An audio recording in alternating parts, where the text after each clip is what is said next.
Yo no conozco a nadie de la comunidad herpetológica. A ver, platícanos de las ranas y salamandras y cecílidos y esas cosas. Sí, bueno, a mí me tocó el artículo de los anfibios. Este está titulado como que la filogenómica revela una discordancia en los árboles de genes antigua en los anfibios. Y este fue publicado por Jaime y colaboradores. Bueno, la discordancia en los árboles de genes es uno de los temas que toca el artículo en la introducción. Y ellos pues plantean que la clasificación de los linajes incompletos o ILS, por sus abreviaciones, o la hibridación introgresiva tienden a afectar las interpretaciones sobre la evolución de los organismos, sobre todo sobre todo en las estimaciones en el tiempo de divergencia y cuando se introduce aparente variación en las tasas de sustitución. Y bueno, estos ILS pueden persistir en el tiempo o bien las discordancias pueden también erosionarse en el tiempo. Ellos, bueno, se plantea que si solo tomamos en cuenta los árboles de especies, entonces podemos tener interpretaciones inexactas de la evolución del carácter y, bueno, podemos ver artefactos de la convergencia molecular que pueden decrecer en el tiempo. Así que lo que se plantea es que se necesitan muchos genes con alto contenido de información para poder tener una mejor robustez en los análisis, ver las alineaciones de los genes a nivel individual y sus contribuciones en la estimación de los árboles de las especies. Y bueno, muchas veces las topologías del árbol de genes pueden ocultar información, pero bueno, si se evalúan diversas topologías alternativas, pues puede tener un mayor apoyo para el árbol de la especie. Los genes individuales pueden estar sujetos también a errores sistemáticos y bueno, también una discordancia nos puede dar indicios sobre las historias demográficas. En el caso del artículo, pues se enfocan en los anfibios, sobre todo en los anfibios existentes de Lisanfibia. Hay alrededor de 8.100 especies descritas hasta la fecha, muchas de las cuales se encuentran en peligro de extinción. Y bueno, hay 3 órdenes principales, que es el Anura, que involucra a las ranas y a los sapos, con 7.200 especies. Los Caudata, con salamandras y tritones, con 750 especies. Y los Gymnophiona, que abarca a las cecilias, que son 200 especies alrededor. Existen diversas como controversias en las filogenias de los anfibios, entre las que se encuentran que pues, las afinidades filogenéticas de algunos grupos pueden estar todavía sin resolverse. Hay desacuerdos en las relaciones interordinales en los 3 órdenes y bueno, puede haber linajes menos divergentes o superficialmente divergentes que no son tan fáciles de ver. Se plantean 3 topologías posibles para los anfibios.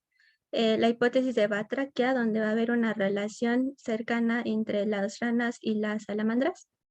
La hipótesis de Procera, que va a tener una relación cercana las salamandras con las cecilias. Y la hipótesis de Acaudata, donde va a haber una relación hermana con las ranas y las cecilias. En general, pues los análisis filogenómicos en los anfibios son muy complicados porque hay divergencias evolutivas muy profundas y genomas muy grandes. Por ejemplo, en el caso de las cecilias, abarcan de 15 a 120 gigabases. Por lo que se propone métodos para poder evaluar un poquito mejor las filogenias. Entre ellos está el Target Sequence Capture, que tiene el potencial de agilizar la secuenciación de un gran número de loci de forma paralela, pero pues a veces esto se ve, bueno, su eficiencia se ve como variable, sobre todo en genomas muy grandes. Otra cosa es que muchas veces estas ondas se han diseñado solamente para modelos taxonómicos como unos pocos, pero pues ellos proponen que se puede hacer estas ondas a partir de múltiples especies modelo que abarquen los diversos órdenes. Al final, los objetivos del trabajo se da en recopilar los datos del enriquecimiento híbrido anclado, que ya involucra estas secuencias de captura, reconstruir la filogenia de los anfibios existentes, evaluar el grado de discordancia de los genes de manera profunda en sus genomas y evaluar las hipótesis alternativas que se han descrito en la literatura. Como materiales y métodos, ellos diseñan la sonda de captura para 13 taxones de anfibios. Utilizan los recursos genéticos disponibles del genoma de la rana de Genopus tropicalis, que es el organismo modelo. Utilizan 2 transcriptomas ya publicados, que es el Ambistoma mexicanum y el Notophthalmus viridescens. Y bueno, ellos hacen sus propios recursos genómicos de novo de 6 ranas adicionales, que son las que pongo en la imagen, una salamandra adicional, una Cecilia y 2 recursos transcriptómicos para 2 salamandras. Buscan los ortólogos específicos de los anfibios para 366 loci. Cada locus estuvo representado en promedio en 11.1 taxones. Y las sondas en conjunto abarcaron menos del 1% del genoma de Genopus, sobre todo porque se buscaron regiones codificantes. 220 locis de ortólogos de copia única fueron los que se utilizaron y estos tenían como una correspondencia con ortólogos humanos. Las sondas de ADRN fueron de 120 pares de bases en mosaico en cada loci para cada una de las 4.061 combinaciones de locus por modelo y por taxón. La región fue cubierta de las ondas fue de 1.090 pares de bases. Y se usaron 57.750 sondas que se habían sintetizado por Agilent Technologies. Para la filogenia, los taxones que ellos utilizaron como grupos internos 286 especies de anfibios que cubrieran la mayor diversidad de familias y subfamilias, incluyendo 8 de los 13 taxones que utilizaron para las sondas. Se basaron en la página web de amphibiaweb.org para más o menos tomar esta diversidad. En total fueron 15 especies y 9 familias de cecilias, 41 especies y 10 familias de salamandras, 230 especies y 52 familias de ranas. Y se vieron muy limitados por la disponibilidad de tejidos y la calidad del ADN genómico, sobre todo porque eran muestras de museo.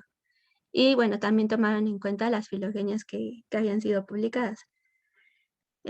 Tomaron linajes que fueran profundamente divergentes y que aportaran una resolución en nodos recalcitrantes o que rompieran las ramas largas.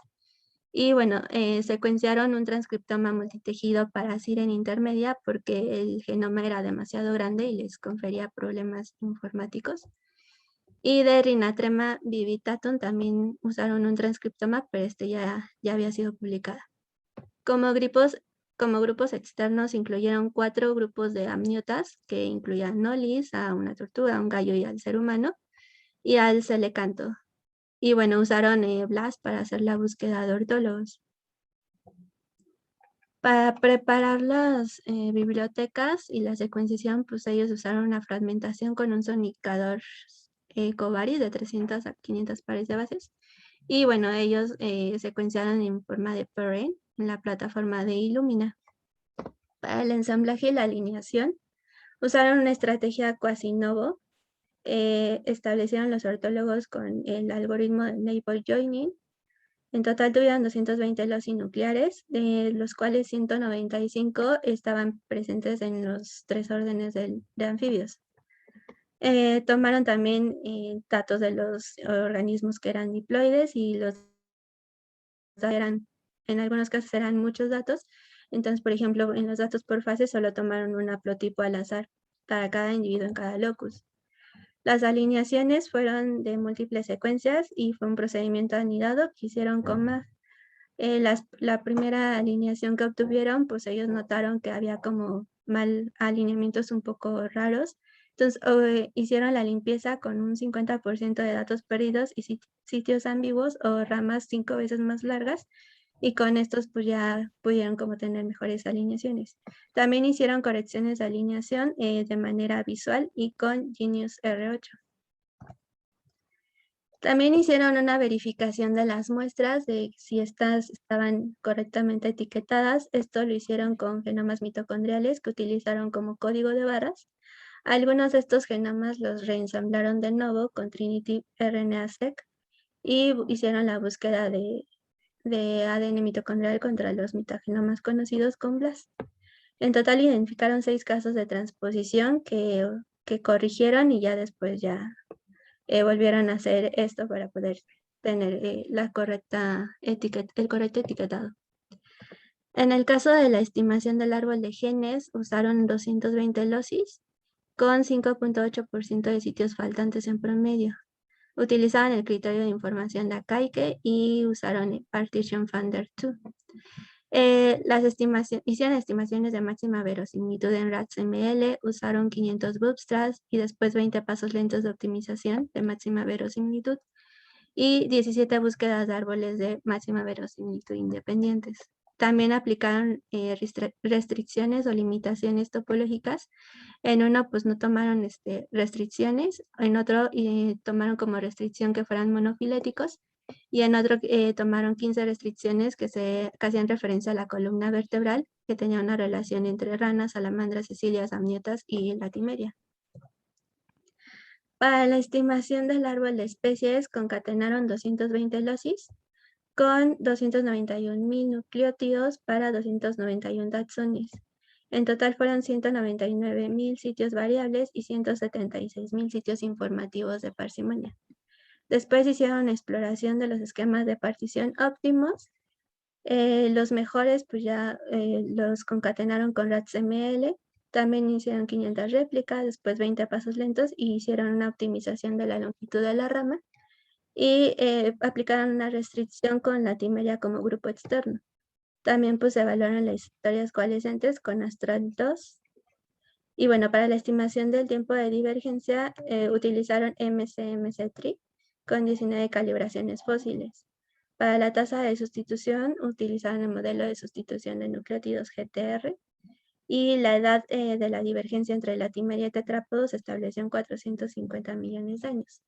La tasa de sustitución media fue de 0.899 sustituciones por 1.000 millones de años. Y para el soporte de los loci para las relaciones interordinales de los anfibios, se usaban 195 locis que sí estaban presentes en los 3 órdenes de anfibios. Calcularon el criterio de información de Akaike y realizaron pruebas de topología AU con 15 restricciones de la columna vertebral con el método GGI. Y bueno, como resultados, en el ensamblaje y la alineación conservaron 220 loci, 125 que sí estaban en los 3 órdenes de anfibios. En total fueron 291,000 posiciones de nucleótidos. En las ranas fueron 214 locis con el 97% de los sitios en las alineaciones. En las cecilias 165 locis con 75% en las alineaciones. Y las salamandras 146 loci y 66% de sitios en las alineaciones. Para estimar el árbol genético usaron 217 locis que se modelaron con una única partición que toma en cuenta todas las posiciones de los codones, más 3 locis que se modelaron con 2 particiones con combinación de las posiciones de los codones. El soporte fue en promedio de 73.8 en todas las ramas, en todos los árboles genéticos y el valor medio fue de 90. Entre los árboles genéticos no restringidos, 143 apoyaron a los anfibios monofiléticos, 67 locis apoyaron la hipótesis de batraquia, 38 apoyaron a Pucera y 38 apoyaron a Cauda. Ya en cuanto a los resultados de las topologías de los anfibios, al final, pues si los anfibios eran monofiléticos, se apoyó la hipótesis de batraquia con un BS de 100. Hubo aquí una profunda divergencia en las cecilias, que está acá arriba, en Rhinatrematidae. Y hubo otras divergencias en las salamandras, en Cryptobancoidea, Salamandroidea y Sirenidaidea. Aquí hubo divergencias profundas también. Viendo las escalas temporales de la filogenia, pues en el Carbonífero temprano, los amniota y los lisanfibios divergieron en 347 millones de años. Después, en el Carbonífero tardío o Pérmico temprano, el ancestro de las cecilias divergió de un batraquio antiguo. En el Pérmico medio, las ranas se separaron de las salamandras. Aquí están los caudatas, que son las salamandras, y los anura. Y en el Jurásico medio hubo estas divergencias profundas en las salamandras, en Cryptobancoidea, Salamandroidea y en Sirenidae, que es este de aquí. Bueno, dentro de las salamandras también hubo varias divisiones. La primera división se dio entre Dicantodontidae, Ambystomatidae y Salamandridae. Y bueno, después ocurrieron sucesivos eventos de divergencia en otras 4 familias. En la continuación de la filogenia, el clado de las ranas hubo un clado de las ranas que fue no monofilético, que es el que está acá arriba. Y en el Jurásico medio, Neotrobatrachia paleobatoidea divergieron en el Jurásico medio hace 169 millones de años. En el Jurásico tardío, Cretácico temprano, hubo también una separación con Aleofrinidae, que se volvió como el hermano de todas las demás ranas. En el Triásico tardío también está aquí Leipelmatidae, que también divergió. Y después en el Jurásico temprano, Leipopelma y Ascapus divergieron. Bueno, también Neotrobranquia, ese sí fue monofilético. Y bueno, Geleofrine fue el hermano de todos los demás neobranquios. En la continuación de las ranas, pues el segundo clado principal que encontraron, que abarcaba Ranoidea, encontraron una relación hermana entre Nasicabatrachidae y Zoglosidae. Esta relación fue la que más como les llamó la atención, porque en los primeros análisis de los árboles, esta les había dado diferente, donde Nasicabatrachidae había salido hermana de Microhylidae, pero después de hacer las correcciones de los sitios faltantes, ya correspondieron los análisis de RATSML y de Astral, en que estos dos eran hermanos con Zoglisidae. Eso fue hace 62 y 93 millones de años, y bueno, este lapso grande de tiempo pues se puede deber a la cantidad de sitios faltantes que había. También hubo una relación hermana entre Microhylidae y Afrobatrachia y Natatanura. Estas pues todavía no son tan estudiadas, pero se puede ver que pues hay varias divergencias. En el caso de las divergencias naranjas eran las que sí estaban calibradas, y estas son las que no están calibradas, las azules. Y bueno, la discordancia del árbol de genes y las relaciones profundas, pues hicieron un análisis para probar cuál era como la mejor hipótesis. Con la proporción de Bootstrap, bueno, con los 3 análisis que se presentan en esta gráfica, pues se puede ver que se apoya principalmente a la hipótesis de Batrachia, tanto con la proporción de bootstraps, que sí fueron altos en este caso, en el modelo de probabilidad relativo, y en el de el criterio de Akaike. En estas gráficas, lo que ellos representan es que los análisis de GGI demostraron que la mayoría de los loci estaban apoyando a los anfibios monofiléticos.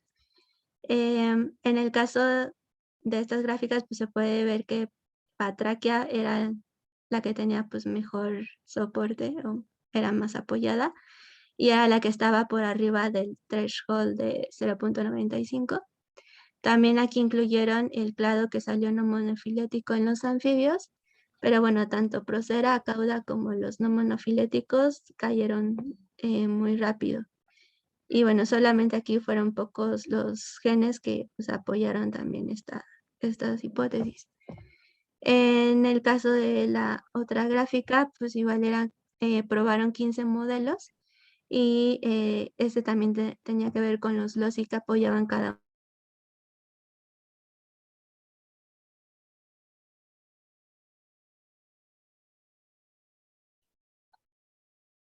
No,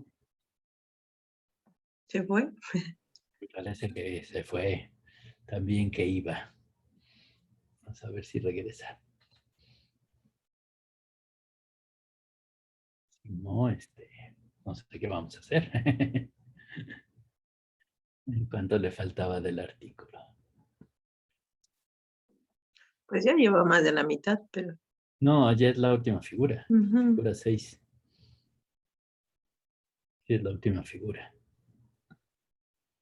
No se ha Bueno. desconectado, lo que pasa es que ya no sé qué pasó. No sé si Ya fue la se mano. desconectó, yo que ahorita intentará. Ok. Sí, porque creo que vale la pena que esté ya para la discusión y para varios puntos. Y para que también nos pase las transparencias para la discusión. Porque si no, puedo poner el artículo para discutirlo, pero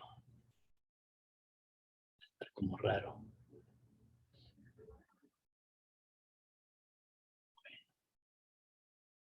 Entonces,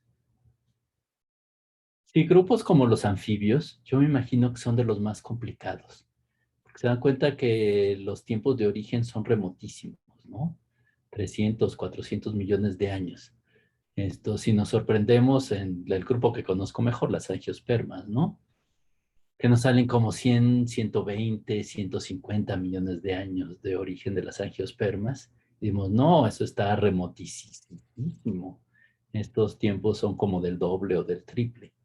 Entonces, estos tiempos tan remotos yo creo que garantizan que sea complicado, como decía Eugenie, ¿no? Ha habido tanto tiempo que pueden divergir muchísimo los genomas. En muchos casos, pues yo creo que parte de la información sería difícil de alinear. Y en el caso de los anfibios, pues acuérdense el otro problema clásico, ¿no? Que son como de los genomas más grandes que se conocen.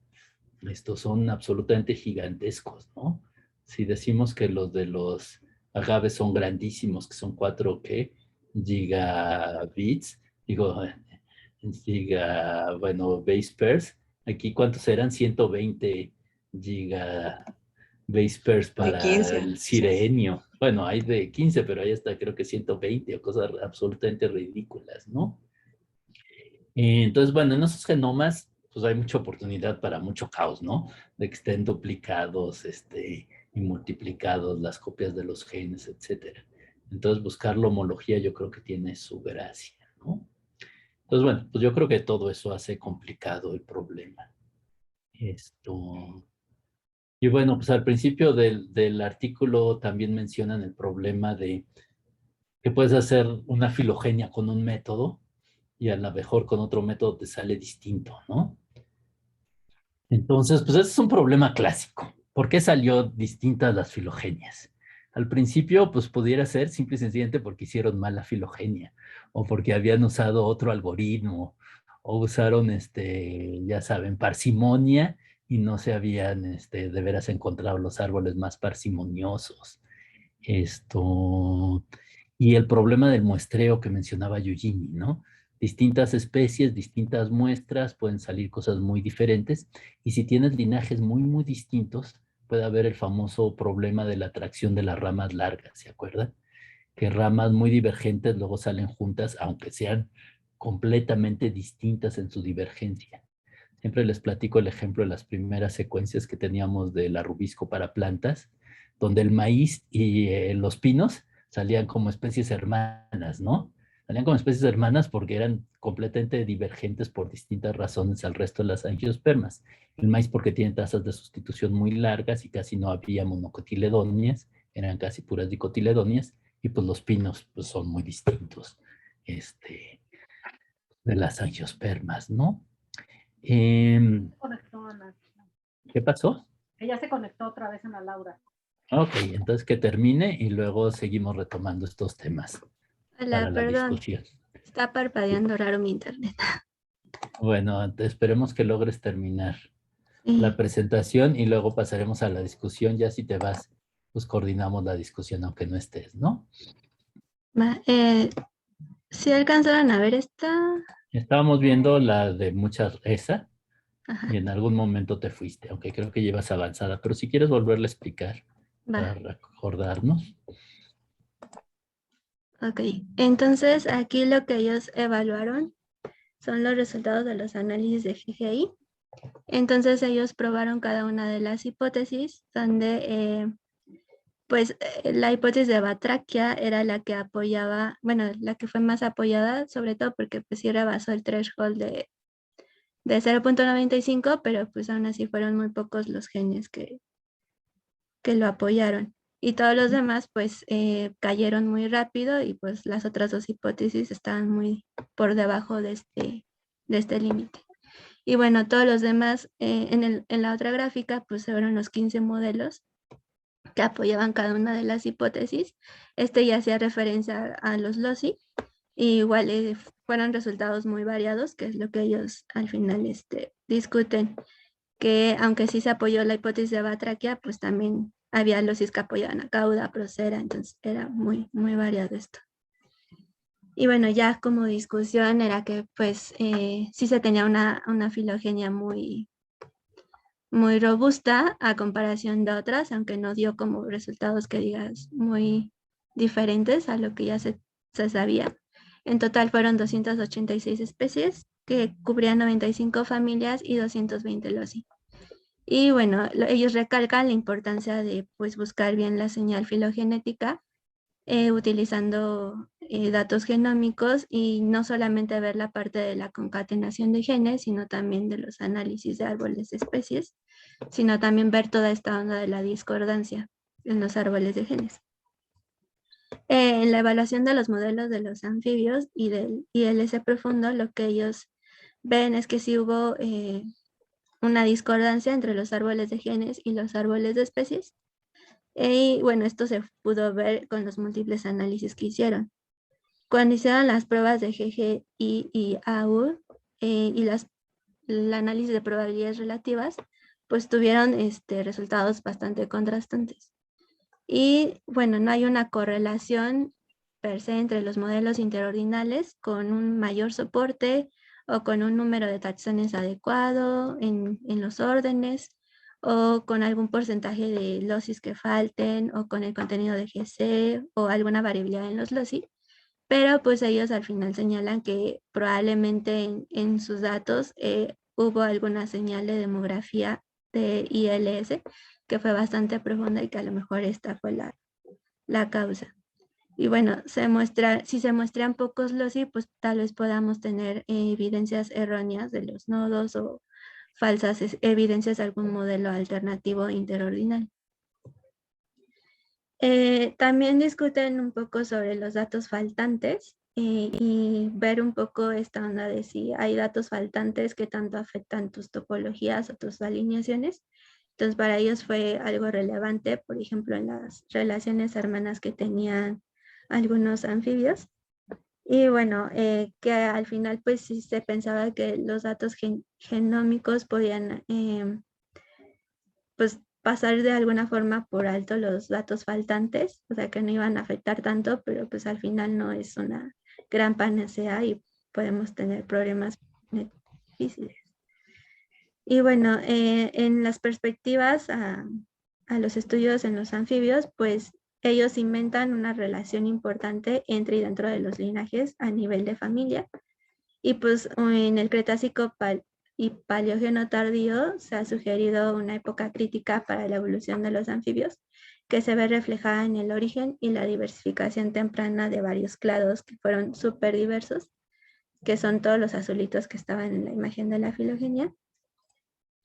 Y bueno, a futuro pues se necesitaría comprender cuáles son los impulsores de estas diversificaciones, sobre todo en la etapa del Paleógeno y del Neógeno. Y ya era todo. Muy bien. Bueno, Ana Laura, ¿te puedes ir a las primeras transparencias?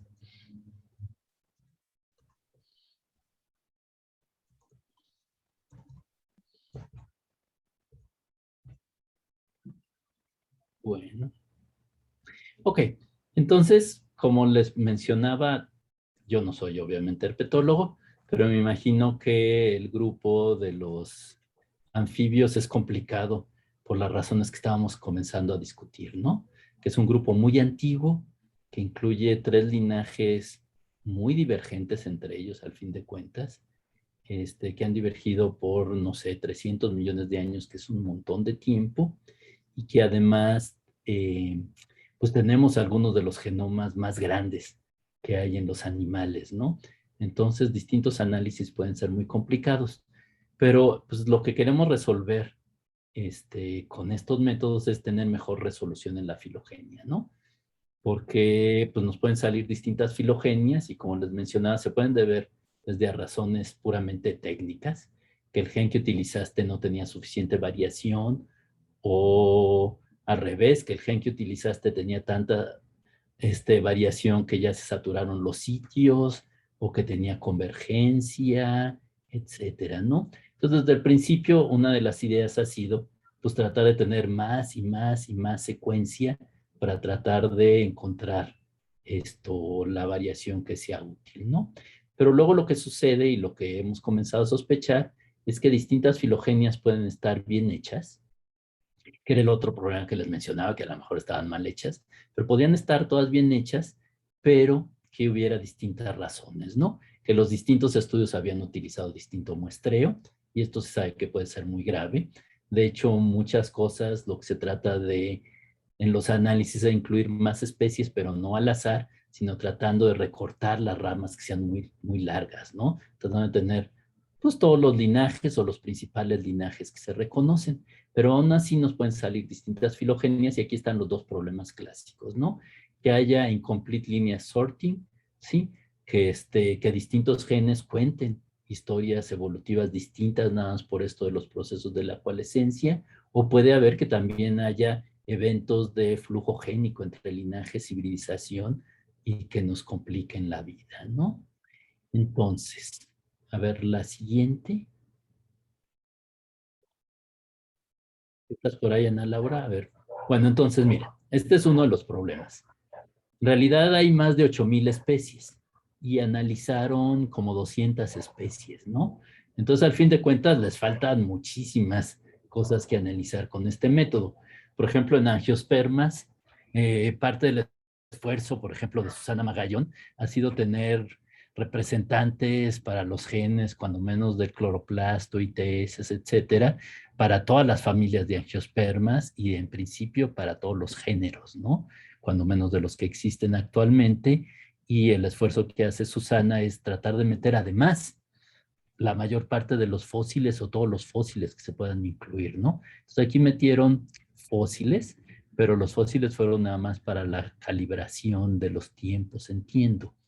Entonces, bueno, también acuérdense que antes uno de los métodos que se intentaban eran como los de evidencia total, ¿no? No solo meter datos genéticos, sino también de morfología y otras cosas, y tratar de obtener a veces filogenias consenso con toda la información, lo cual a veces puede ser complicado porque puede haber, pues ya saben, convergencias, etcétera. A ver, la siguiente.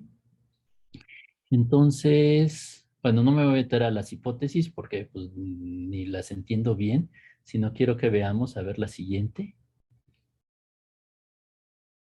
Bueno, los datos estos del enriquecimiento híbrido anclado.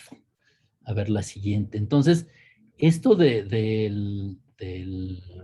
sí, de la AHE 366 LOCI, pero si vieron, tenían, no entiendo bien el método, pero parece que tenían cuando menos 4,000, estas ondas de ARN y 57,000 sondas únicas.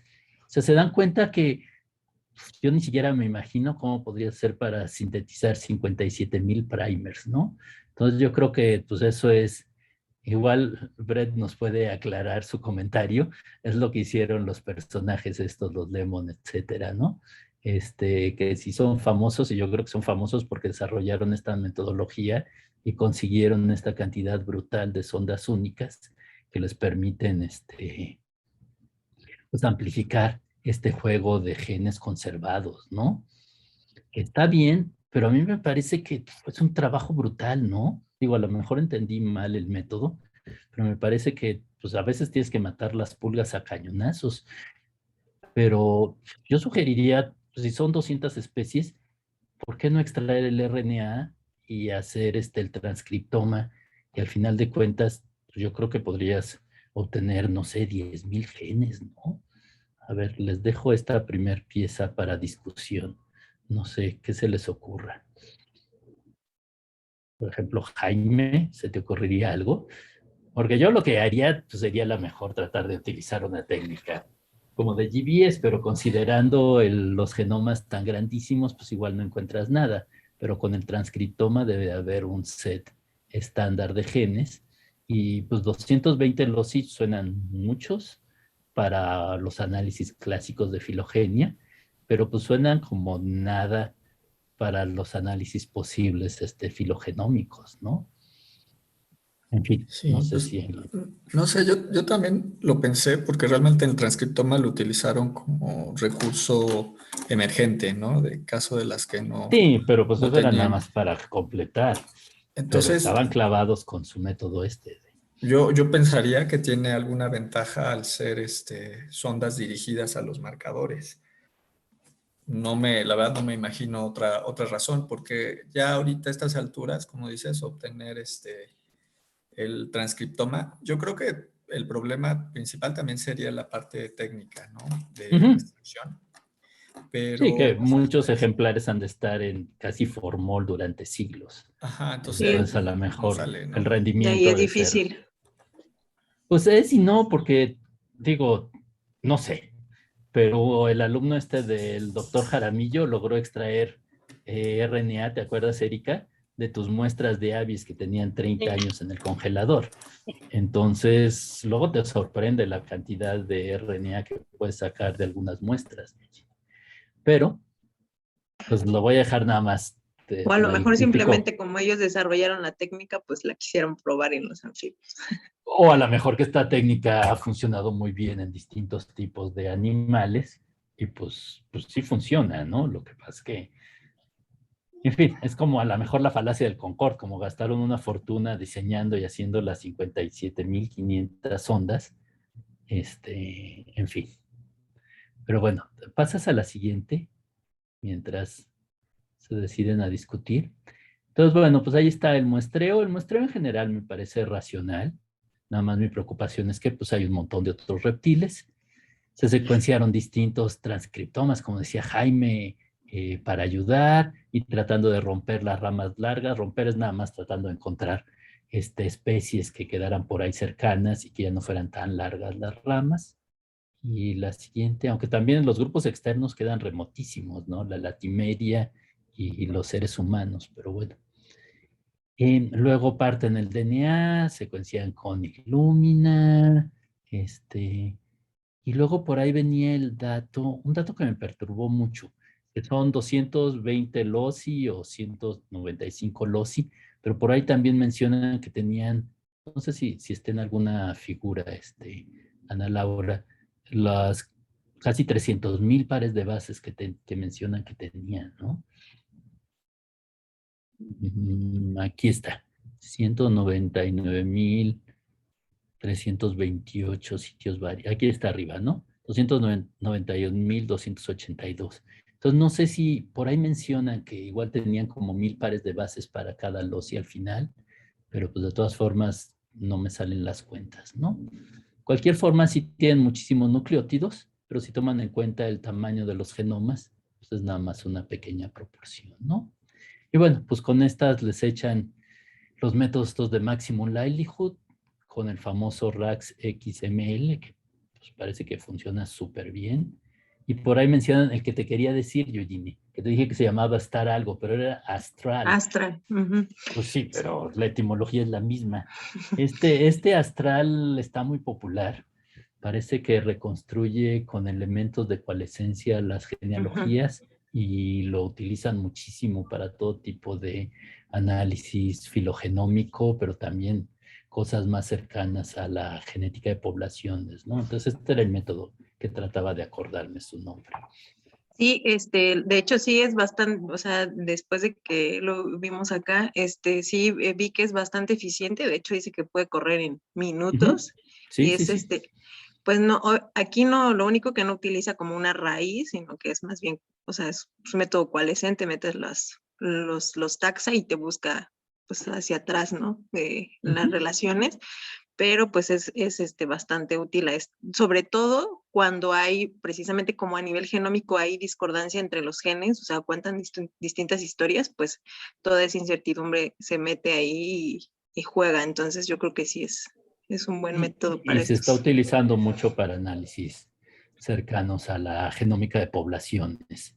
Y cuando tienes especies muy relacionadas, es la herramienta que está más popular, ¿no? Y luego, pues por ahí tienen los datos de algunos fósiles. A ver la que sigue. Y bueno, pues ahí están los distintos resultados, las particiones, etcétera, ¿no? Que parece que, digo, yo no sé nada al respecto, pero parece que los resultados son robustos considerando estos grupos tan complicados, ¿no? Ahora, si presentas las genealogías, bueno, aquí yo no veo nada, y bueno, pues que se apoya la hipótesis de Batraquia, y ahí platican muchísimo sobre esto y qué genes o no lo apoyan, etcétera, pero las que me gustan más son los árboles ya calibrados. Entonces sí, pues ahí ven, ¿no? La divergencia fue hace un montonal, como 300 millones de años, y luego hay una rama muy, muy larga, y luego algunos grupos muy divergentes de las cecilias, algunos grupos también muy divergentes de salamandras, y también grupos muy divergentes de ranas, nuras, la siguiente, pero también como que yo veo que, ok, hay grupos muy antiguos, pero también hay diversificaciones muy recientes, ¿no?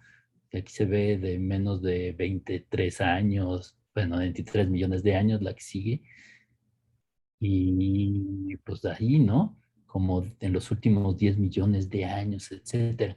Entonces, pues yo creo que tenemos una colección de grupos muy antiguos y grupos muy recientes que seguro también complican la estimación, ¿no? Estás Y seguro a lo comparando mejor cosas algunos que se muy. extinguieron, ¿no? Sí, y hay un En el- montón de cosas que se extinguieron que no vamos a poder recuperar. Ujú. Esto, y bueno, por eso, por ejemplo, Susana Magallón intenta meter Los fósiles. también la morfología, y ya con la Ujú. morfología los fósiles, y ver dónde quedan y cómo ayudan a calibrar mejor los tiempos. Pero puede haber linajes importantísimos perdidos, y pues esos están perdidos, ¿no? A menos que, como en el caso de los mamuts, digo, y de los rinocerontes, de algunos fósiles recientes puedas extraer DNA, pero obviamente en cosas tan antiguas pues no vas a poder, ¿no? A ver la que sigue. Pues bueno, pues esto creo que es el apoyo para las distintas hipótesis. La siguiente. Y esta figura que la verdad creo que tiene que también ver con eso, ¿no? Entonces, bueno, a mí me gustó mucho el artículo porque recupera las cosas que hemos platicado en todo el curso y las que platicó Eugenia recientemente para la filogenómica, y muestra cómo pues, es un continuo, casi un fractal de lo que podemos utilizar en las poblaciones, cuando comparamos poblaciones, cuando comparamos especies y cuando nos vamos a cosas más profundas, aunque yo siento que las incertidumbres hacia cosas más profundas son más complicadas. No sé, Eugenie, ¿quieres discutir algo más? Bueno, en realidad ya creo que ya están como que varios de los puntos ahí. Lo único que sí estaría, bueno, en la figura anterior, em, en realidad, pues ellos hacen al principio en la introducción como que, bueno, esta filogenia obtuvo esto, esto, y pues hay una incertidumbre, pero en realidad, pues pienso que no es tan mal, sino precisamente pues nos están contando historias distintas, ¿no? Y que aquí la evaluación de todo el genoma pues nos permite ver eso, qué nos están diciendo la mayoría de los genes ortólogos que están compartidos por todos los linajes. Entonces, obviamente hay ramas en las que a lo mejor pues precisamente hay más sorteo incompleto de linajes, pero eso es también importante evaluar, porque incluso ellos decían que algunos de los genes, en algunos de los genes, pues todo el clado no era monofilético, ¿no? Entonces creo que por eso ellos habían probado como diferentes hipótesis tratando de forzar la monofilia y no forzándola como para comparar eso.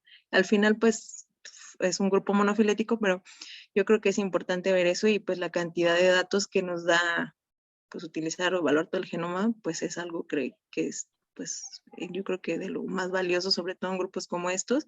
Y también que bueno, aquí tenemos la ventaja de que hay un montón de fósiles, pero hay otros grupos en los que no hay fósiles, ¿no? Claro. Y Eso es eso, y eso complica un montón las calibraciones, sobre todo claro. tan antiguas como estas.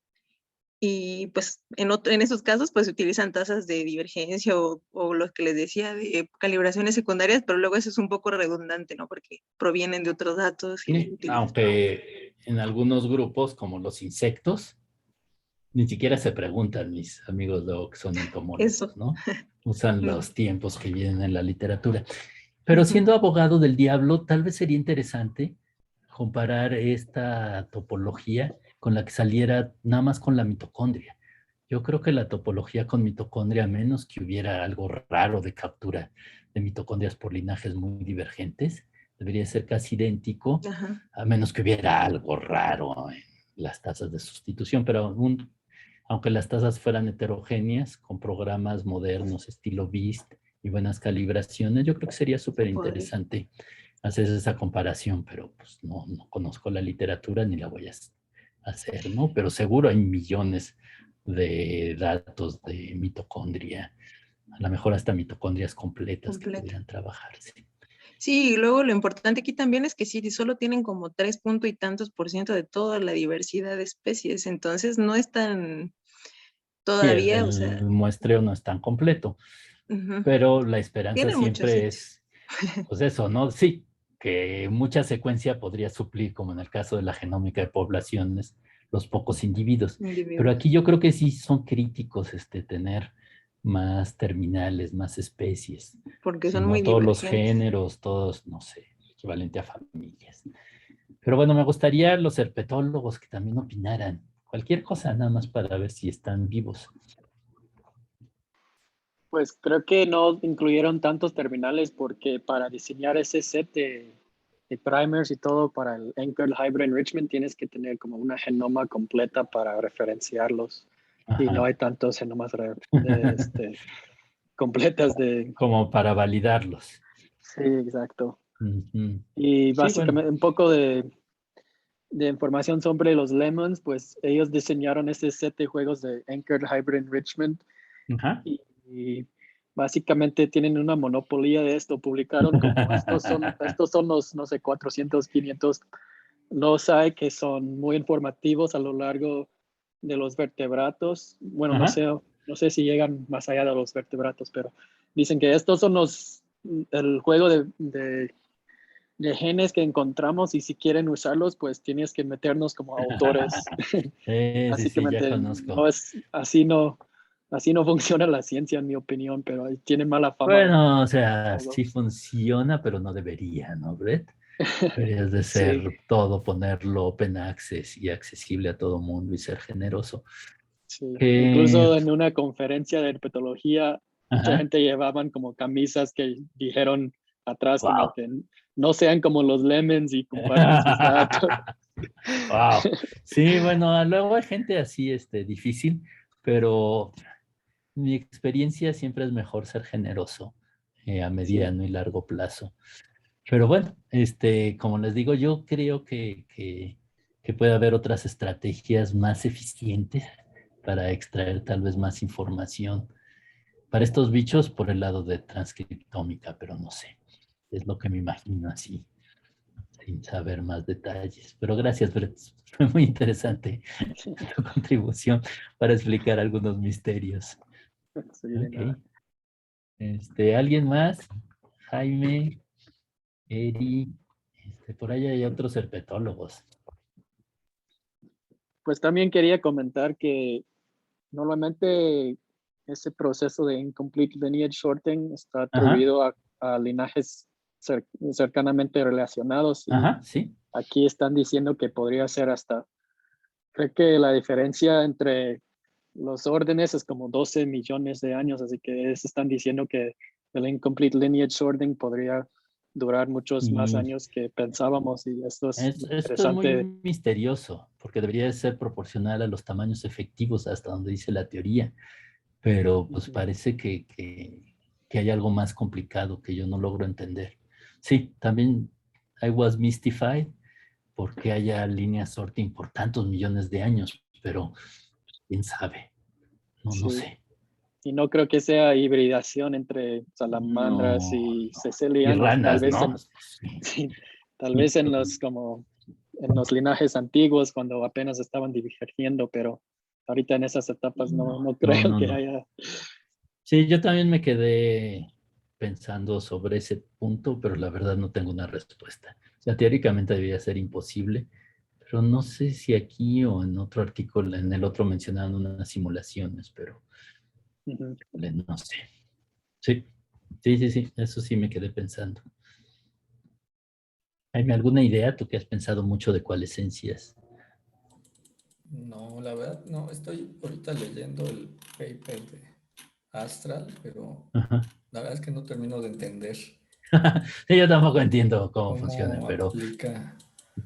pero está muy popular en varios frentes. Sí, o sea, es que, bueno, utiliza ya los árboles, pero no entiendo muy bien cómo es que Bueno, simula el complete se, lineage sorting. se nos queda de Pero tarea sí, pensar Sí, más porque sobre eso. dice que hasta que en sí no es con métodos de coalescencia, Ujú. pero Pero parecen cercanos, estos. ¿no? Sí, ujú. no entendí eso Y que, tampoco.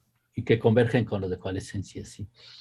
Bueno, pues es una tarea que se nos queda pendiente de descifrar mejor Astral y entender mejor esto del incomplete linear sorting tan profundo o será algún artefacto raro, no sé.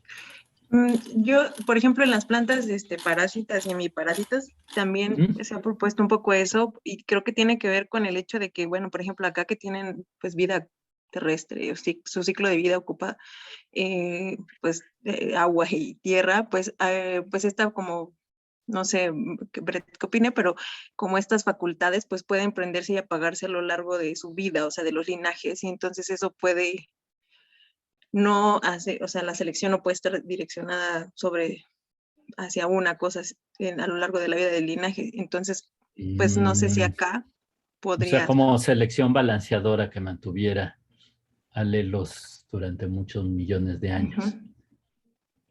Sí, porque ven que cuando hay selección balanceadora se mantienen alelos muchísimo tiempo y a la mejor por ahí podría ir la respuesta. Algún ujú. tipo de selección que mantuviera o hasta como tienen que ver con proteínas estos genes, pues también convergencias, ¿no? Entonces que te salgan parecidos, pero no por ancestría, sino por convergencia. En fin, la verdad, no sé. Lo veo complicadón, pero pues lo seguiremos pensando. Pero bueno, de cualquier forma, el artículo creo que fue muy ilustrativo esto, y que cumplió exactamente lo que necesitábamos. ¿Alguna otra opinión o pasamos al siguiente artículo? Ana Laura, ¿algo más que quieras agregar de tu artículo? Si te gustó, no te gustó, nunca quisiste saber tanto de ranas. No, pues yo la verdad casi no sé nada de anfibios y No, pues ya aprendiste muchísimo. sí, ya. Y bueno, sí se me hizo bastante complejo toda la metodología. Toda la metodología y todo lo que hicieron, todos los transcriptomas que Bueno, hicieron pero las pues cosas de así nuevo. es la ciencia moderna. Cada vez por eso hay grupos gigantes de coautores luego, ¿no? Porque hay que trabajar varios aspectos entre mucha gente, ¿no? Pues sí. Muy bien. Y bueno, pues sí, así son todos los artículos de Systematic Biology, complicadísimos. Eso me sorprendió que me lo mandara Eugenie, pero creo que al final quedó interesante, ¿no? Sí, yo creo, bueno, sí, en un principio sí pensé un poco eso, pero yo creo que bueno, te lo resumiste bastante bien y pues sí, precisamente hay cosas como que no tanto metodológicas, sino que evaluaron, que pues es lo que yo creo que estaba interesante ver, ¿no? Claro, claro, es lo que también siempre nos dice la doctora Susana Magallón, ¿no? Generalmente no queremos la filogenia por sí misma, sino qué le vamos a preguntar a la filogenia, cuál es la pregunta evolutiva y o ecológica. Y bueno, pues aquí fue muy interesante. Y ya también sobre esta filogenia, pues yo creo que se pueden afinar en distintas preguntas sobre las tasas de evolución, la diversidad de los linajes, los nichos ecológicos que van ocupando, todo el ciclo de vida complejo de los anfibios, de las ranas, anuros, etcétera, y otras preguntas que serían fascinantes, ¿no? Muy bien. Bueno, pues si quieren pasamos a los rinocerontes.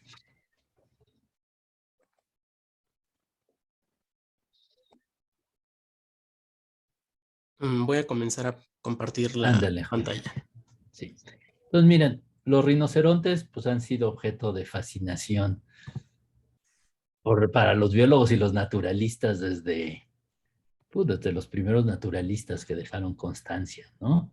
Los grabados de Durero y todas las historias de animales semimíticos, ahí están, prácticamente, pues así, como unicornios y animales, casi como tanques, etcétera. Entonces, bueno, pues son realmente muy impresionantes, se han hecho muchísimos estudios y muchas especulaciones. Los seguidores de Lewontin se acordarán de sus famosas discusiones si era adaptativo tener uno o dos picos o era nada más, pues así, el mismo pico adaptativo si quieren. Y el artículo está muy interesante, es de estos artículos rarísimos de biología evolutiva que luego salen en Cell. Y usualmente los que he visto que salen en Cell casi siempre tienen DNA antiguo, DNA fósil.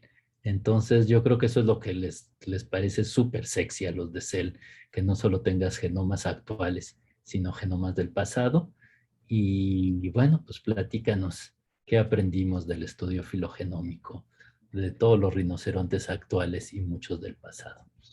Bueno, pues primero que nada, el artículo que elegí se llama Genomas antiguos y modernos desentraman la historia evolutiva de la familia de los rinocerontes, ¿no? Y pues precisamente pues elegí este artículo porque pues al tratar de los rinocerontes se trata una especie, un grupo de especies bastante carismáticas que también son muy atractivas para mí y que pues han generado mucho interés desde tiempos muy, muy atrás, ¿no? Precisamente la imagen que les comparto aquí es el rinoceronte de Durero, que fue una ilustración que se hizo en 1515 a partir de descripciones escritas, es decir, que quien hizo el dibujo realmente nunca vio al rinoceronte, ¿no? Y pues este dibujo ha sido bastante polémico porque pareciera que es como de las ilustraciones que se han hecho sin ver al animal, que son un poquito más exactas y precisas, pues precisamente con la fisonomía del animal, porque pues en otros casos los animales pues llegan a tener como características muy mitológicas, ¿no? Como estos animales que se pintaban en el medievo y demás. Pero bueno, este también fue un artículo en el que colaboraron muchísimos autores. De hecho, pueden encontrar la lista completa dando vuelta a la segunda página. Y pues comenzando con la introducción, se habla precisamente que pues es un grupo de animales que bastante carismáticos, muy atractivos, que despiertan mucha fascinación e interés, que precisamente Darwin ya los había tratado en algún escrito en 1842, inclusive antes de la publicación del origen de las especies por selección natural. Se habla que pues fue un grupo bastante diverso en algún momento de su historia, que aproximadamente entre 55 y 60 millones de años se dio una primera división entre los rinocerotoides y los tapires. Y pues como que esto más o menos está planteado que llegó a suceder ya sea en Eurasia o en Norteamérica. Lo que se sabe es que después de esta división, pues la familia de los rinocerontes empezó a radiar y pues se encontraron en África, en Eurasia, en Norteamérica y en Centroamérica, ¿no? Y pues llegó a haber un número relativamente amplio de especies que por diversos motivos, pues la mayor parte de estas especies se extinguieron antes del Pleistoceno y algunas pocas especies pues sobrevivieron poco tiempo más, ¿no? Se habla de 9 especies, de las cuales 5 permanecen vivas hasta nuestros días y se hablan de 4 más, ¿no? El unicornio de Siberia, el rinoceronte de Merck y el rinoceronte lanudo, además de este otro rinoceronte que no fue tratado en este estudio. Y pues precisamente el interés de este grupo de animales pues ha generado que varias personas o que varios grupos de estudio quisieran pues dilucidar aspectos sobre las relaciones evolutivas de estos animalitos, pero sin embargo pues hay varias dificultades, ¿no? Que muchos de estos animales no tienen información genómica detallada, los que tienen, y pues hay unos que ni siquiera tenían, ¿no? Entonces, ya como parte de los resultados, aunque yo lo sigo poniendo en la introducción, pues se tienen 3 hipótesis sobre las relaciones filogenéticas de estos rinocerontes, ¿no? La primera hipótesis, llamada del cuerno, pues agrupa a los rinocerontes con base en el número de cuernos que tienen, ¿no? Tenemos por un lado los rinocerontes africanos y por otro lado pues tenemos el resto de los rinocerontes. También tenemos una hipótesis geográfica que menciona que pues los rinocerontes que se distribuyen o que se llegaron a distribuir en Asia pues están más emparentados, y tenemos una tercera hipótesis que menciona que el rinoceronte de Sumatra pues es un grupo hermano de todos los demás rinocerontes modernos. Y bueno, cabe mencionar que cada una de estas hipótesis pues está apoyada, perdón, apoyada por diferentes tipos de información, como la morfológica, como la paleoproteómica del esmalte dental o de secuencias de colágeno, incluso pues algunos análisis genéticos en los que se utilizaron pues pocos loci, ¿no? Como mencionaron los autores, o inclusive en análisis en los que se utilizaron pues genomas completos de mitocondria. Y bueno, pues voy a pasar a la parte escabrosa. Bueno, antes de pasar a la parte escabrosa, aquí pues es una figura en la que se muestra un poco de la distribución no detallada de estas especies, aproximada, y pues podemos ver que los rinocerontes antiguos tuvieron una distribución pues bastante amplia, ¿no? Abarcando prácticamente toda Europa y pues muy gran parte de Asia, sobre todo el rinoceronte lanudo y pues el rinoceronte de Merck. Y ya vemos que pues el rinoceronte de Siberia o el unicornio de Siberia pues estuvo un poquito más restringido. Y por otra parte pues tenemos la distribución actual de las especies vivientes. Tenemos a los rinocerontes africanos, el blanco en naranja y el negro en moradito. Y tenemos los rinocerontes de la India, de Java y de Sumatra. Y ahora sí, pues pasando a la sección espinosa, y yo pues lo considero un tanto así porque particularmente pues me costó bastante trabajo comprender los métodos, pero pues a grandes cuentas y de muy grosso modo les puedo contar que lo que se hizo fue pues extraer y secuenciar el ADN de diferentes tipos de tejidos, entre ellos huesos, tejido suave seco, sangre e inclusive de una colección de tejido celular en un zoológico norteamericano, ¿no? De estos múltiples tipos de tejidos se hicieron también diferentes librerías de secuencias, y precisamente las distintas formas de generar estas librerías pues no implicó un sesgo entre ellas, lo que los autores indican que se hizo una prueba de comparación y pues ya se llegó a esta conclusión. Entonces, a pesar de tener un origen y una forma de construirse distintos, pues las diferentes librerías pudieron ser fusionadas para ser analizadas en los estudios subsecuentes, ¿no? Después se procedió a ensamblar y a anotar los genomas, esto para los rinocerontes actuales, pero pues para los rinocerontes antiguos o históricos, pues realmente no se contaba con todo el genoma, pues se tiene la dificultad de obtener pues una buena cantidad de ADN que esté bien conservado y que no tenga pues muchas gaps, y pues para ello pues se utilizó diferentes genomas de referencia para pues completar los genomas de estos rinocerontes extintos, ¿no? Entre los genomas de referencia que se utilizaron, precisamente se empleó el del caballo y el del tapir, que son organismos filogenéticamente emparentados, como vamos a ver posteriormente, y por supuesto también se utilizaron los genomas de los rinocerontes actuales. Y pues para ello se enmascararon las repeticiones, también se dio el enmascaramiento de los elementos transponibles de proteínas, se hizo la predicción de los genes homólogos y finalmente pues se pudo predecir los genes de novo. Una vez hecho todo esto, se procedió a la alineación de los genomas y la inferencia filogenética, y para ello pues se seleccionaron los grupos internos y externos.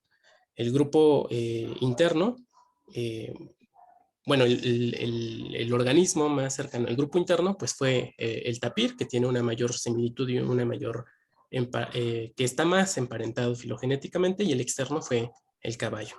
Después se utilizó este modelo de evolución en este programita y se empleó para construir árboles de máxima verosimilitud, ¿no?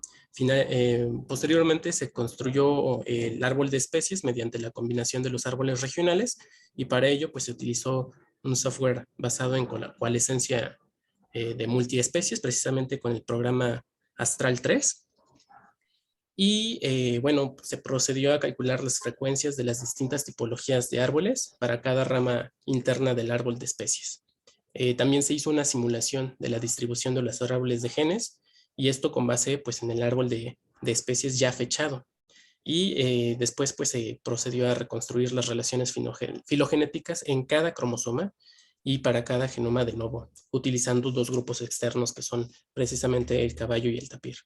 Para el fechado molecular, pues se obtuvo los genes ortólogos. De ellos se utilizó 3513 para pues, calibrar los árboles y tener una escala de tiempo evolutiva, los cuales pues representan aproximadamente 8 millones de nucleótidos, ¿no? Las calibraciones del tiempo se dieron con base en las 4 divisiones que se presentaron entre las especies de rinocerontes y que están apoyados por el registro fósil. La primera división fue entre los clados Elasmotheriinae y Rhinocerotinae, entre 35 y 44 millones de años. La segunda división se dio entre los géneros Rhinoceros y Dicerorhinus. La tercera división entre las especies Rhinoceros unicornis y R. sondaicus. Y la cuarta entre Ceratotherium simum y Diceros bicornis. Adicionalmente, un quinto nodo se dio con todos los ejemplares existentes del orden Perisodáctila, que actualmente pues incluye el asno, el caballo, la cebra y los rinocerontes, y pues un sexto nodo de calibramiento también se dio con la división de la familia de los rinocerontes por un lado y de los tapires por el otro, que es la división del grupo de estudio con su grupo externo inmediato.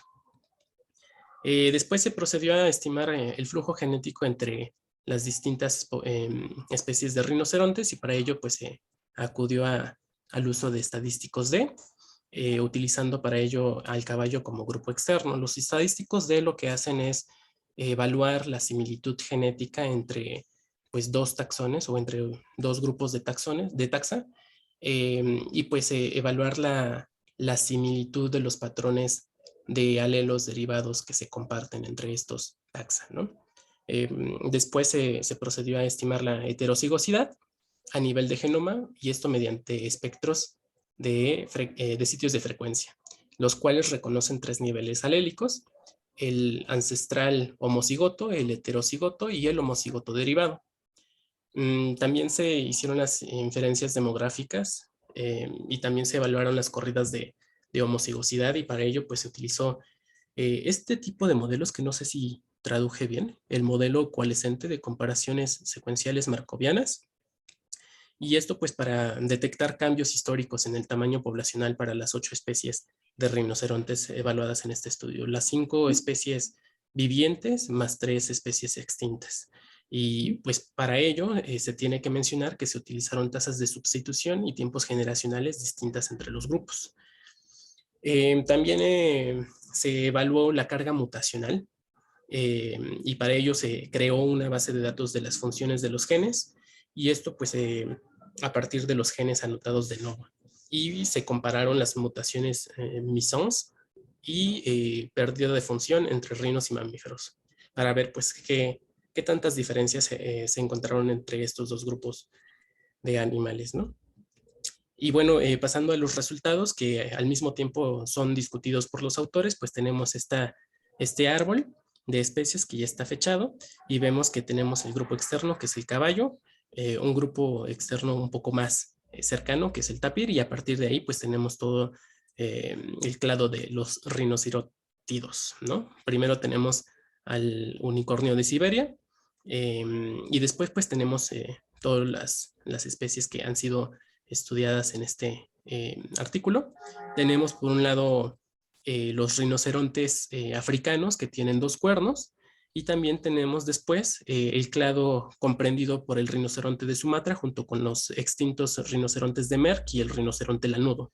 Este clado pues es hermano de los rinocerontes asiáticos, que es el rinoceronte de la India y el rinoceronte de Java. Entonces, como podemos observar aquí, lo que tenemos principalmente y que resalta es la división entre los rinocerontes africanos por un lado y los africantes euroasiáticos, ¿no? Y bueno, pues tenemos que observar que precisamente las hipótesis basadas únicamente en morfología, como la hipótesis del cuerno, pues cuando se hacen análisis de filogenómica, pues ya no se soportan, ¿no? Ya no se apoyan. Más bien aquí lo que vemos es que pues tenemos una corroboración de la hipótesis geográfica, ¿no? Pues aquí también se encontró una discordancia filogenética entre los genomas de los distintos rinocerontes, y esto pues es atribuido, según los autores, a un flujo génico existente que sucedió entre especies, o bien a un sorteo incompleto de los linajes entre los taxa analizados, ¿no? Aquí tenemos una filogenia de los rinocerótidos. Tenemos pues la frecuencia de las biparticiones que se obtuvieron en esta ¿cómo se dice?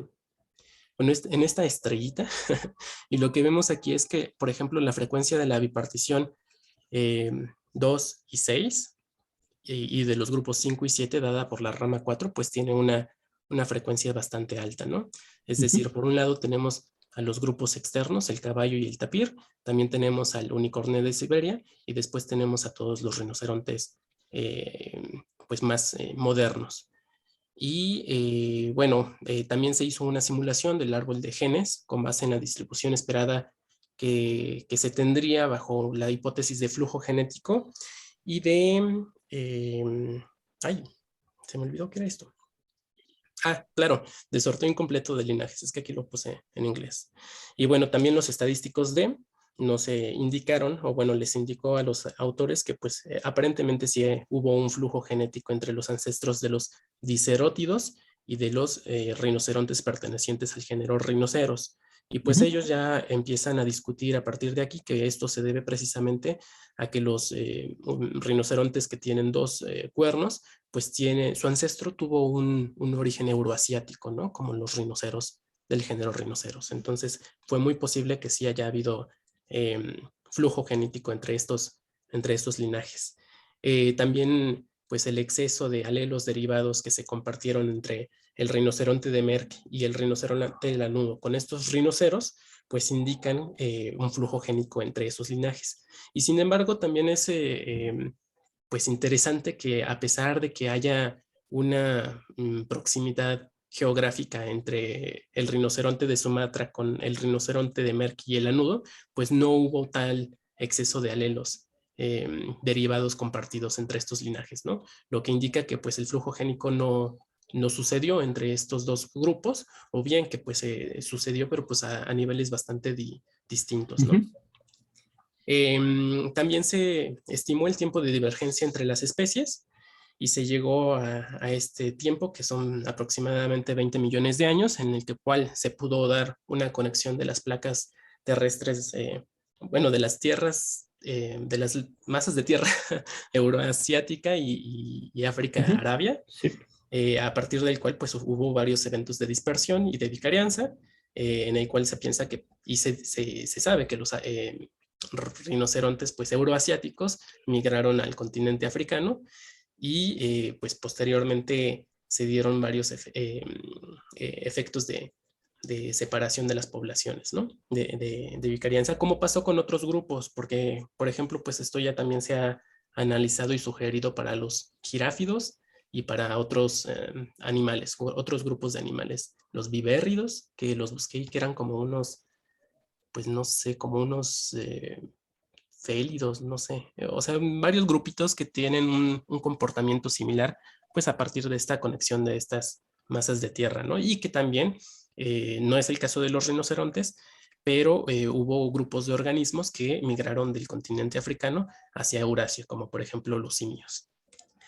Se encontraron bajos niveles de diferenciación genética, de diversidad genética, y esto pues se discute en los rinocerontes como el posible resultado de reducciones recientes en los tamaños poblacionales y en sus tamaños efectivos, ¿no? Sin embargo, pues se sabe que los rinocerontes actuales, cuando fueron comparados con los rinocerontes antiguos e históricos, pues mostraron una menor heterocigosidad a nivel de genoma y un mayor grado de endogamia. Entonces, esto pues sí es un poco atribuible a las fuertes presiones que han causado los humanos en estos organismos pues, durante todo el siglo XX y quizás anterior, ¿no? Entonces, pues se discute que precisamente todos los grupos de rinocerontes, antiguos e históricos y modernos, pues tienen estos atributos, ¿no? Tienen una diversidad genética pues reducida y tienen una endogamia relativamente importante. Entonces esto pues pareciera ser más bien ya algo intrínseco a estas especies y que pudiera estar relacionado pues con los rasgos de vida de estos organismos. No obstante, pues los rinocerontes antiguos e históricos, a pesar de que muestran una diversidad genética a lo largo del genoma pues baja, tienen un nivel un poquito más alto que los rinocerontes actuales, ¿no? Y una mayor endogamia, y bueno, todo esto en general, pues comparado con otros mamíferos. Aquí lo que vemos son los resultados de estos modelos que traduje anteriormente y que son precisamente los obtenidos a través del programa Astral 3. Y lo que vemos es cómo se observa un decremento pues relativamente continuo o tamaños efectivos pues constantes durante los últimos 2 millones de años para los distintos grupos de rinocerontes. Aquí los tenemos agrupados según su geografía, su distribución geográfica. Por un lado tenemos a los rinocerontes africanos, después tenemos a los rinocerontes asiáticos y finalmente tenemos a los rinocerontes extintos, ¿no? El rinoceronte lanudo, el rinoceronte de Merck y el unicornio de Siberia. Y aquí vemos que precisamente les comentaba que para estas simulaciones pues se utilizaron tiempos generacionales distintos. Aquí ven que los africanos pues tienen un mayor lapso de tiempo y tasas de sustitución por sitio, por generación también distintos, ¿no? Según la biología de los organismos. Y pues lo que vemos es que en general pues el tamaño efectivo de las poblaciones, de las especies, pues va disminuyendo, ¿no? En el caso de los rinocerontes extintos, pues llega a su final. Y pues aquí también se discute que precisamente el hecho de tener tamaños poblacionales y efectivos pequeños durante un gran periodo, pues podría ocasionar que se dé la purga de alelos deleterios y que al mismo tiempo pues se mantengan niveles de homocigosidad, de heterocigosidad a nivel de genoma pues relativamente bajos, ¿no? Que es un poco lo que se discutía en el artículo del Kakapo hace tiempo. Y para evaluar esta situación, pues se procedió a evaluar las proporciones de las mutaciones sinónimas con las mutaciones que causan la pérdida de función de los genes. Y lo que se observó, pues, es que los rinocerontes actuales caen dentro de los valores observados con distintos mamíferos también modernos, pero no así los rinocerontes antiguos e históricos. Es decir, estos tienen una mayor proporción de mutaciones sinónimas, pero también de mutaciones que causan la pérdida de la función genética, ¿no? Entonces, lo que sí discute es que precisamente, a pesar de tener tamaños efectivos y poblacionales pequeños y que se han ido reduciendo a lo largo del tiempo, pues los rinocerontes modernos han logrado purgar algunos alelos de deleterios, manteniendo pues niveles de heterocigosidad pues bajos. Y finalmente, pues algunos puntos a considerar en este artículo que los mismos autores mencionan es que la dificultad de obtener el ADN y las relaciones filogenéticas inferidas a partir de ello en los rinocerontes extintos, pues implicó que sus genomas fueran blasteados, que fueran completados con genomas de referencia y que pues esto es una limitante a este estudio, ¿no? Una segunda limitante es que precisamente un grupo tan diverso como los rinocerontes, pues pudiera sus relaciones filogenéticas no ser completamente dilucidadas a partir del estudio de únicamente 8 especies que se trataron en este estudio. Y finalmente, pues en un enfoque de conservación, los autores mencionan que los rinocerontes actuales pues presentan grandes desafíos de conservación dada los cambios climáticos ambientales modernos bastante rápidos, así como las presiones antropocéntricas que muchas de sus poblaciones siguen experimentando, ¿no? Y sería todo.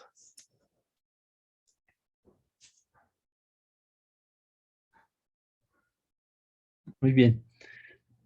Sí, ya revisando los métodos con cuidado, están un poco complicados, pero ¿te quieres regresar a las primeras transparencias? Sí.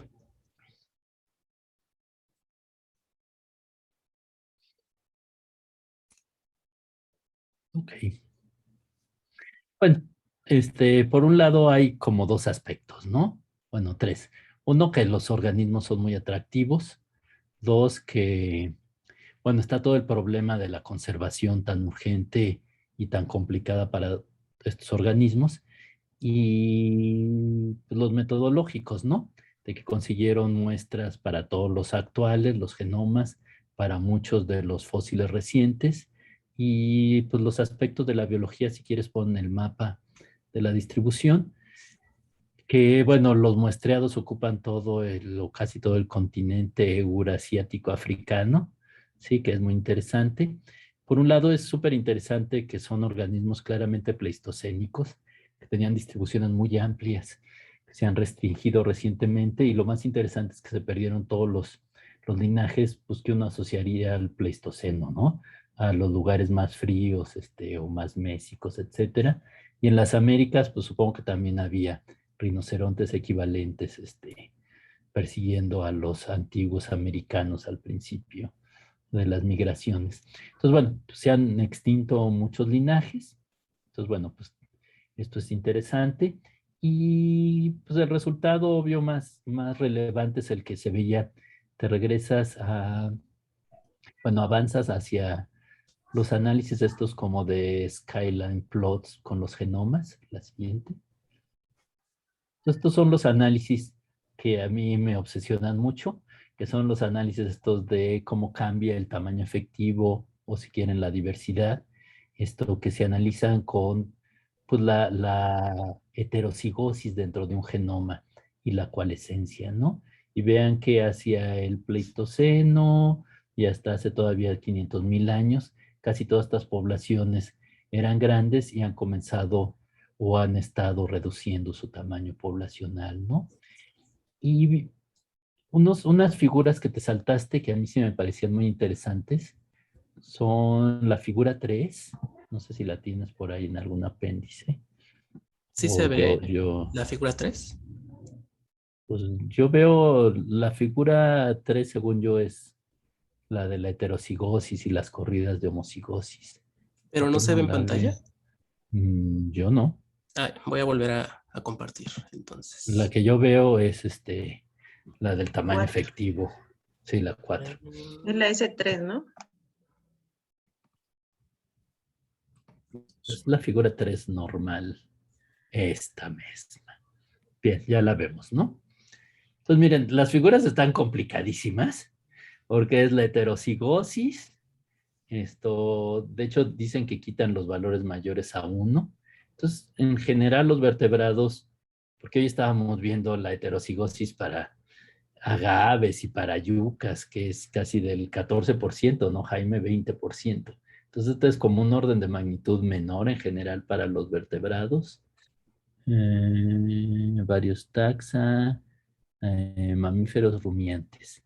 Pero bueno, de cualquier caso, animales en general, mamíferos en general, rumiantes, y vean que hasta acá abajito tienen poquita variación todos los rinocerontes, hasta los fósiles como los actuales, ¿no? Pero de todas formas, bueno, esto es interesante. O sea, obviamente ya lo hemos platicado, la variación genética correlaciona pues con el tamaño efectivo, ¿no? La otra opción es que tuvieran tasas de mutación más bajas que los otros vertebrados, pero pues suena eso poco, parsimonioso, ¿no? Entonces parece que son animales con tamaños efectivos pequeños. Por ahí mencionaban en algún lado, ¿no? Solo los carnívoros pueden tener menos variación, los chitas, leones, etcétera.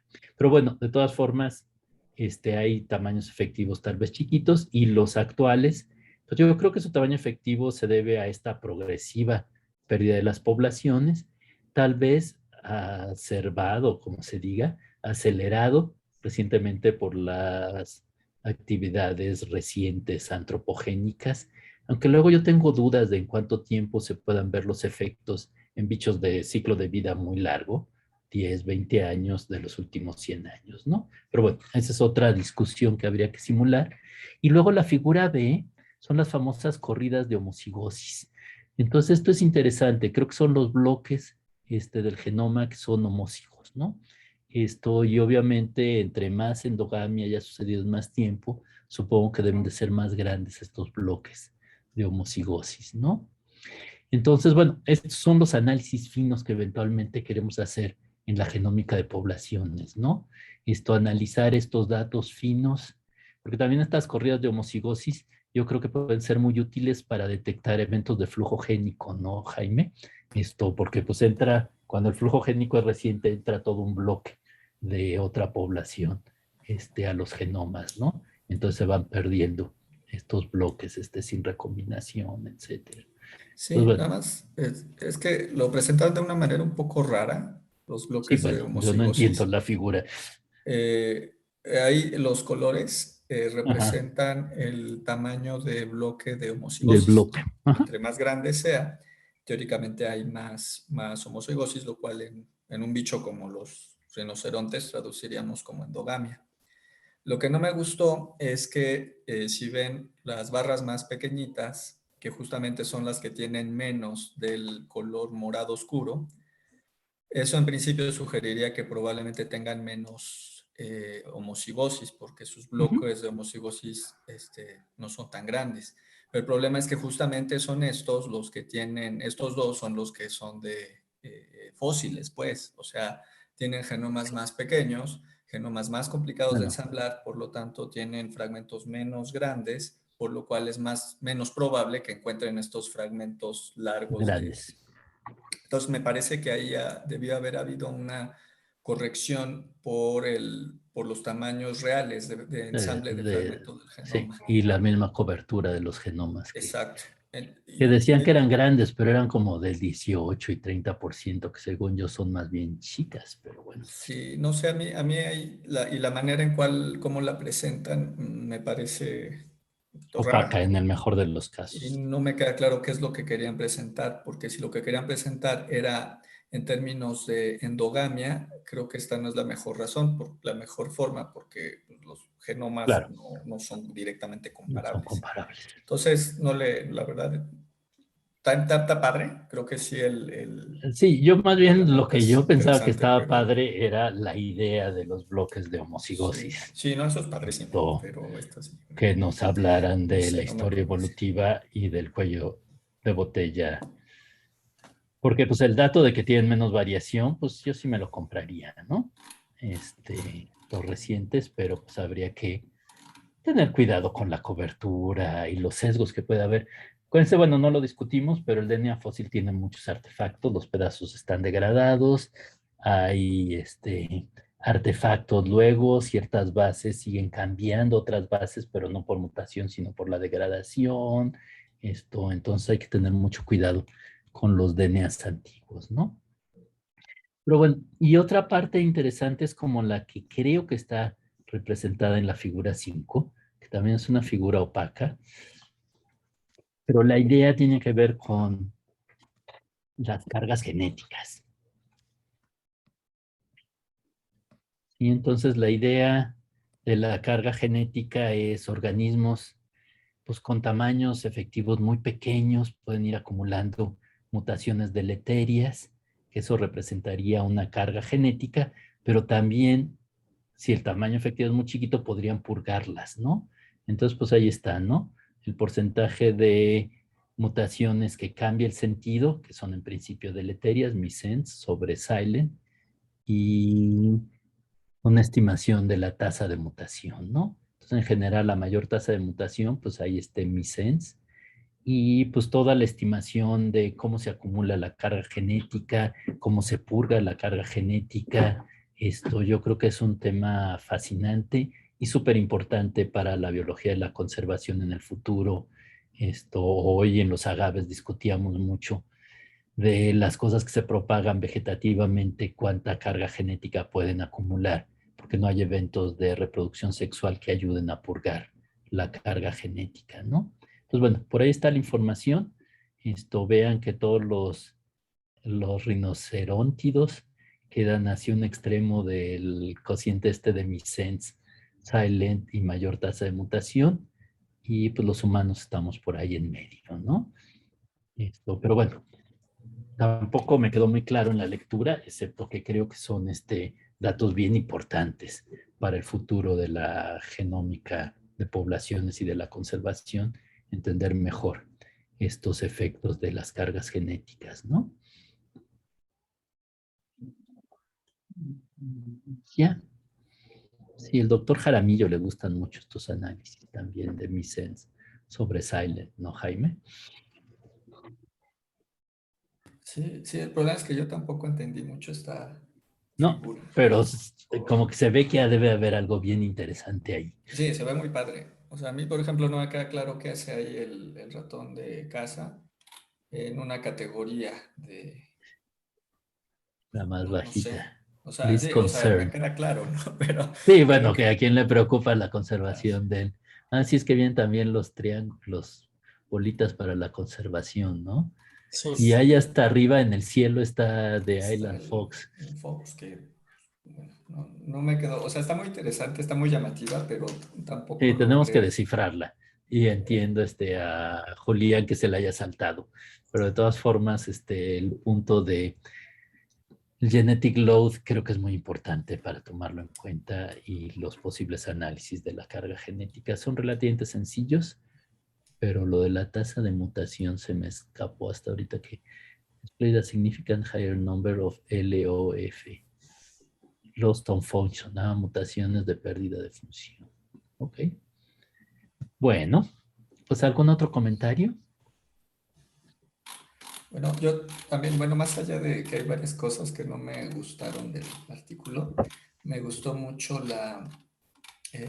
cómo juntan pues, prácticamente casi todo lo que vimos en el curso, ¿no? Ajá, Desde ajá. la estimación de la diversidad, que tengo mis dudas también en esta cuestión de La cómo metodología. aproximar la diversidad, siendo que estamos trabajando con cosas pues, extintas, ¿no? Creo que, bueno, no me convenció, pero finalmente, ¿cómo hacen?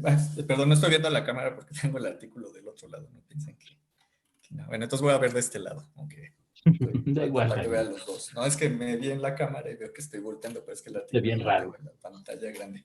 No, ¿cómo se logra juntar pues prácticamente todo lo que vimos en el curso, ¿no? Lo que les decía, la estimación de la diversidad genética, que hay varias maneras de estimarla cuando tenemos datos genómicos, que no solo entonces nos dedicamos a contar alelos, su frecuencia, sino incluso podemos también estimar la diversidad genética en un individuo dentro del genoma, ¿no? Simplemente viendo cuántos sitios homózigos y cuántos heterózigos hay. Es una medida también de diversidad genética a nivel genómico, lo cual es muy interesante.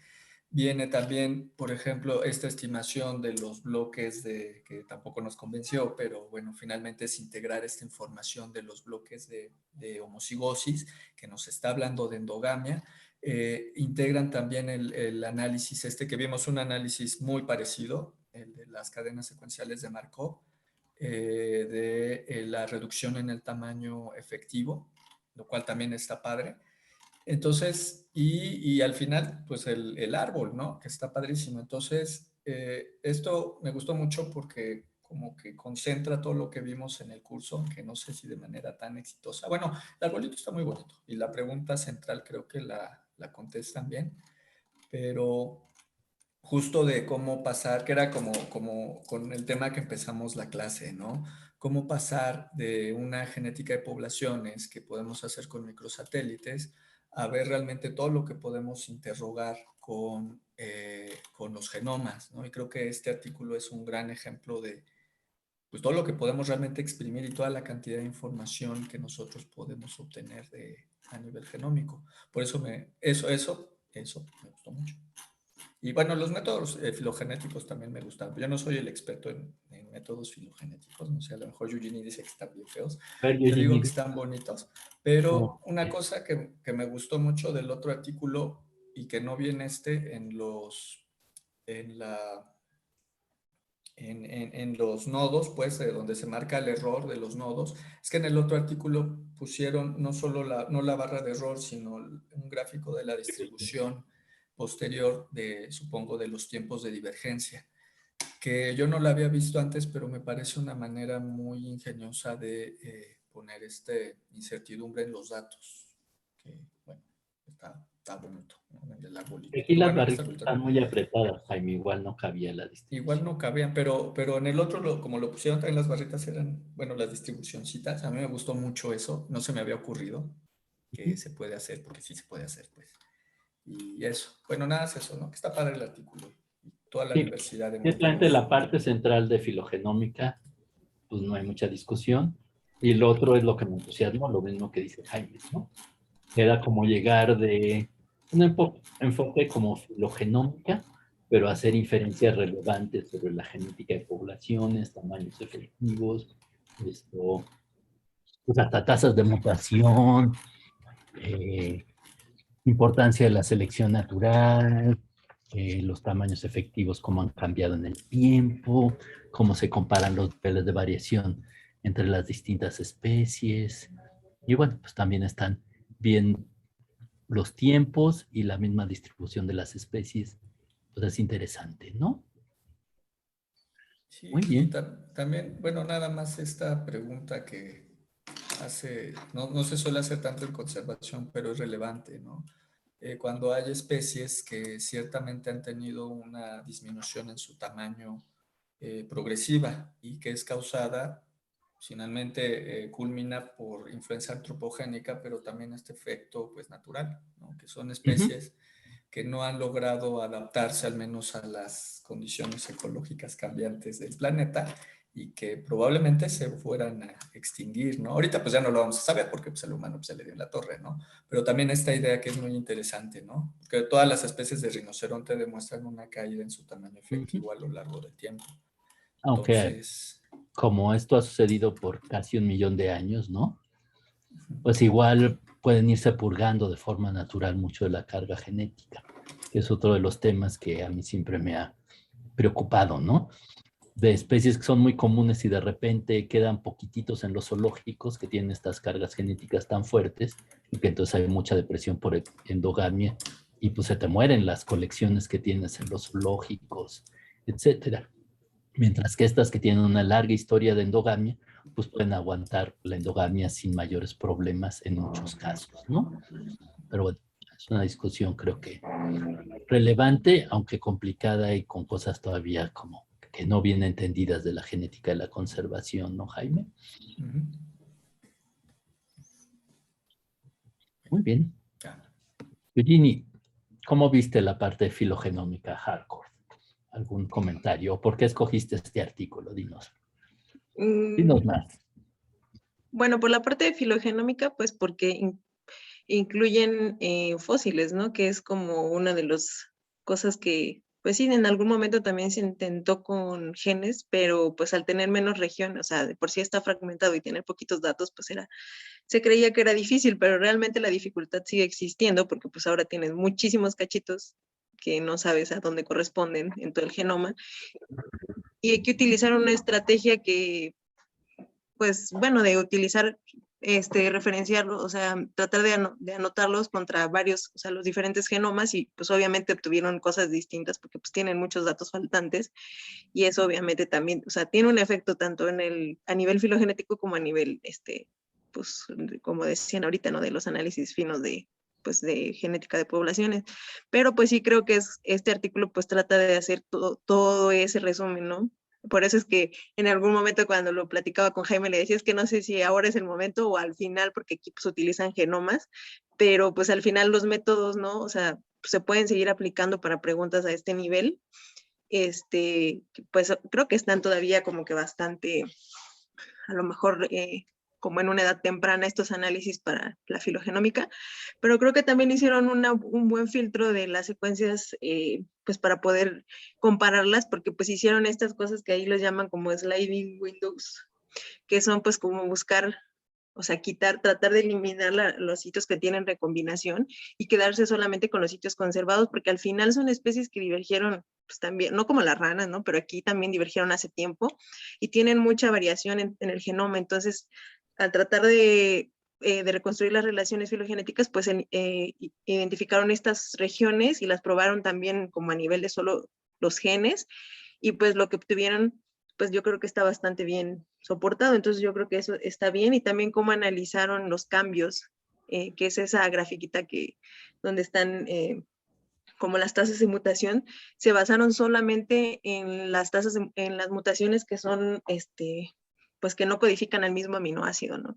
Entonces, eso lo pudieron hacer gracias a este alineamiento que pues sí tiene ahora sí que sus cosas malas por el hecho de que se utilizaron un ADN muy fragmentado, pero también pues permitieron reconstruir la historia de especies que pues antes no hubiera podido incluirse y yo creo que pues todavía como en el otro pues o sea hay un gap en la historia, ¿no? Porque pues hay especies que no se pudieron meter acá, pero pues la forma en la que están. Yo creo que lo que más me llamó la atención del artículo es precisamente que pues a veces cuando vemos a las especies que están en peligro ahora, pues no entendemos mucho de su historia evolutiva y con cosas como este estudio nosotros podemos ver que precisamente este proceso ha sido un proceso desde hace mucho tiempo, ¿no? Que es parte de su historia evolutiva y que este proceso pues de decremento de las poblaciones pues lleva ya tiempo en ellas y que pues a lo mejor sí se afecta obviamente por el humano, pero es un proceso que muchas especies ya están viviendo desde hace mucho tiempo y pues eso creo que fue lo que me gustó. Y aparte de que, no sé si por el método, pero en otros artículos siempre veo como que no encuentran nada a nivel genómico en cuanto a cálculo ¿cómo se llama? Del tamaño poblacional, del tamaño efectivo de la población. Y aquí encontraron pues como que en todo bastante consistente la historia y yo creo que eso pues también es algo que antes no había visto, como que siempre veo que no encuentran nada. Entonces eso. Te pareció interesante. Sí, también la otra cosa es que el artículo es súper reciente, ¿no? Sí, yo creo que el método a lo mejor también tiene que ver porque ese método es diferente. Y bueno, vamos a tener que echarle un ojo porque suena interesante, pero pues luego te encuentras artefactos o que los programas no corren, ¿verdad, Jaime? Pero bueno. O que ya que lo haces no sale, no le crees sale mucho. Tan padre. O no le crees mucho, pero bueno, hay que verlo. Sí, está interesante. Yo creo que es tan solo igual como midieron la heterocigosidad a lo largo de todo el genoma y eso pues es algo que como dices está interesante, ¿no? De ver. Ok, muy bien. ¿Qué más? Voy a dejar de compartir la pantalla. Sí, no te preocupes. Gracias. Gracias a ustedes. Sí, no, porque al fin de cuentas yo la verdad no vi que estaban al final todos los métodos más detallados, entonces solo leí la parte central del artículo, pero sí, había muchos detalles en la metodología, lo cual tiene sentido, dado que, bueno, pues son muchísimos datos al fin de cuentas los que se trabajan, ¿no? Aunque sean pocos